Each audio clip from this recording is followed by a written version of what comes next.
Mossad की ताकत क्या है?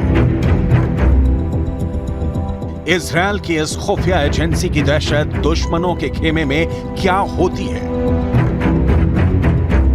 और इजरायल के खुफिया एजेंटों का दिमाग कितनी दूर तक सोच सकता है? मोसाद की काबिलियत एक बार फिर साबित हो गई है। ईरान ने इजरायल पर आरोप लगाया है कि इजरायल की खुफिया एजेंसी मोसाद ने ईरान के बाहर ही ऐसी रणनीति बनाई कि ईरान का मिसाइल प्रोग्राम बर्बादी के रास्ते पर जाने लगा और ईरान के प्रोजेक्ट को नुकसान पहुंचा है।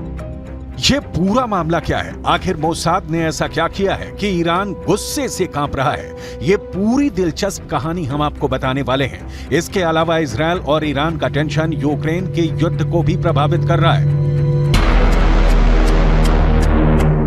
ईरान ने मोहाजिर 10 ड्रोन दुनिया को दिखा दिया है। इस ड्रोन से अमेरिका भी बेचैन है, यूक्रेन भी परेशान है और इजरायल के कैंप में भी टेंशन है। यानी सिर्फ एक ही ड्रोन से तीन मुल्कों को ईरान ने बेचैन कर दिया है।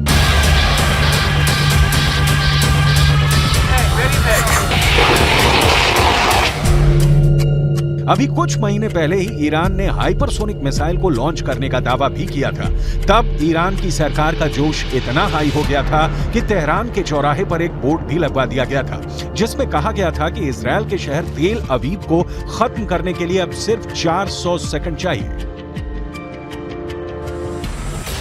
यानी आप जरा नोट कीजिए कि कैसे बीते 3 महीनों में ईरान की सरकार बड़ी डींगे मारने में बिजी थी, लेकिन अब अचानक ईरान की सरकार का बयान ईरान के सरकारी टीवी पर जारी हुआ है, जिसमें यह कहा गया कि इजरायल की खुफिया एजेंसी मोसाद के एजेंटों ने ईरान के मिसाइल प्रोजेक्ट को नुकसान पहुंचाने के लिए विदेशों से ऐसा घटिया दर्जे का कनेक्टर मुहैया करवाया जिससे मिसाइल की क्वालिटी ही खराब हो सकती है और मिसाइल लॉन्च होने से पहले ही ब्लास्ट कर सकती है।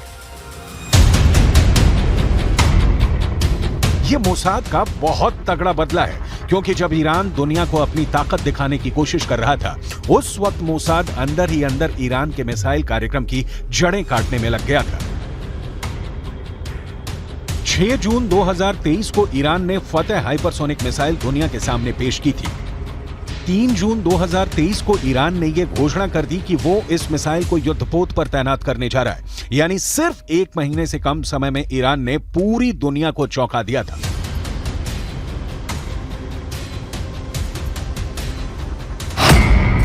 इस मिसाइल की रेंज 1400 किलोमीटर है और यह मैक 15 की गति से टारगेट को नष्ट करती है। मैक 15 का मतलब है कि यह सिर्फ 1 सेकंड के अंदर करीब 5 किलोमीटर की दूरी तय कर लेगी।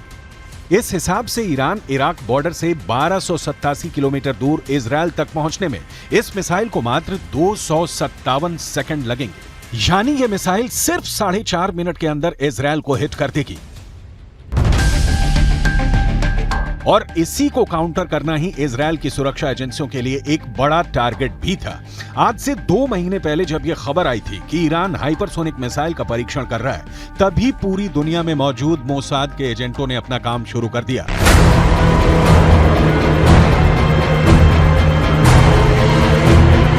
और ईरान के मिसाइल कार्यक्रम को डैमेज करने के लिए सबसे पहले उन्होंने यह पता लगाया कि ईरान अपनी मिसाइल के कौन से पार्ट्स विदेशों से आयात करता है।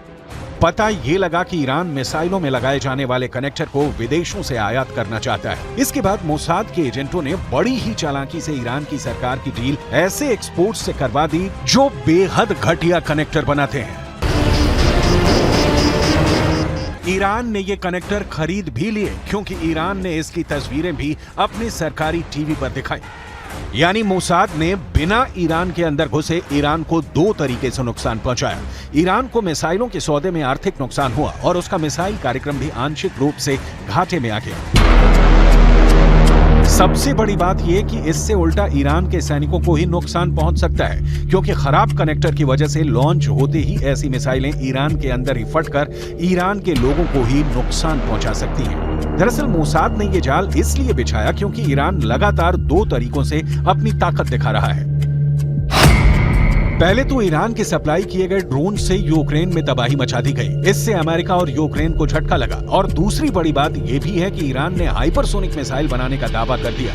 इससे इजरायल भी चौकन्ना हो गया। उस वक्त ईरान की सरकार दुनिया में अपनी ताकत को इस तरह पेश कर रही थी जैसे इजरायल की ताकत उसके सामने बौनी हो गई है और वो इजरायल के आयरन डोम एयर डिफेंस सिस्टम को भी मात देने के काबिल हो चुकी है। तब कैसे ईरान की तरफ से बयान जारी किए गए थे, जरा सुनिए एक बार।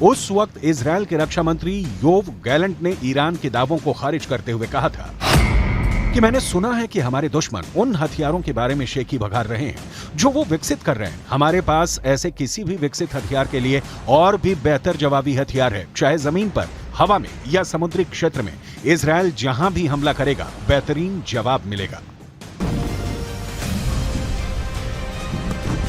यानी ईरान की ताकत को कंट्रोल करने के लिए अब इजरायल ने अपनी 10 गुनी ताकत लगा दी है और इसमें सबसे ज्यादा जोर मोसाद के ऑपरेशन पर लगा है। दूसरी तरफ ईरान भी मोसाद के इस वार का पलटवार करने में लगा हुआ है। ईरान ने एक ऐसा ड्रोन तैयार कर लिया है जिसकी तुलना अमेरिका के अत्याधुनिक ड्रोन से की जा रही है। ईरान ने एक नया गाइडेड ड्रोन बना लिया है। ये drone anti tank guided missile से भी लैस है। इस ड्रोन का नाम है मोहाजिर 10 और यही ड्रोन पूरी दुनिया को दिखाकर ईरान ने 2 देशों को बहुत ही खतरनाक चुनौती दे दी है। एक है अमेरिका और दूसरा है इजरायल। दोनों ही ईरान के कट्टर दुश्मन माने जाते हैं। मोहाजिर 10 को जब दुनिया के सामने लाया गया तो इसकी तुलना अमेरिका के MQ-9 ड्रोन से की जाने लगी। MQ-9 जिसे प्रेडेटर बी ड्रोन भी कहा जाता है, ये वो ड्रोन है जिससे अमेरिका ने अफगानिस्तान और पश्चिम एशिया में अपने बड़े बड़े टारगेट को खत्म किया है। इसमें अल कायदा का चीफ अल जवाहिरी भी शामिल था। अब इसी ड्रोन की नकल बनाकर ईरान अमेरिका को चैलेंज कर रहा है। इसकी रेंज 2000 किलोमीटर तक है। ये 24 घंटे तक आसमान में मंडरा सकता है और सबसे बड़ी बात यह कि मोहाजिर 10 ड्रोन 300 किलो वजन तक की मिसाइल और बम को लेकर उड़ सकता है। ईरान का नया ड्रोन मोहाजिर 10 पुराने वर्जन के मोहाजिर 6 के मुकाबले काफी बेहतर है।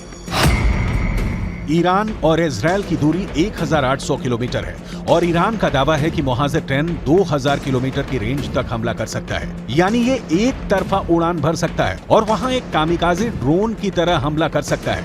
इसी बात को लेकर अमेरिका और इजरायल घबराए हुए हैं। ईरान के ड्रोन की रेंज बढ़ती जा रही है और अब इसकी जद में पश्चिम एशिया के वो इलाके भी आ रहे हैं जहां अमेरिका के अड्डे हैं और वो इस ड्रोन को लेकर काफी बौखलाए हुए हैं।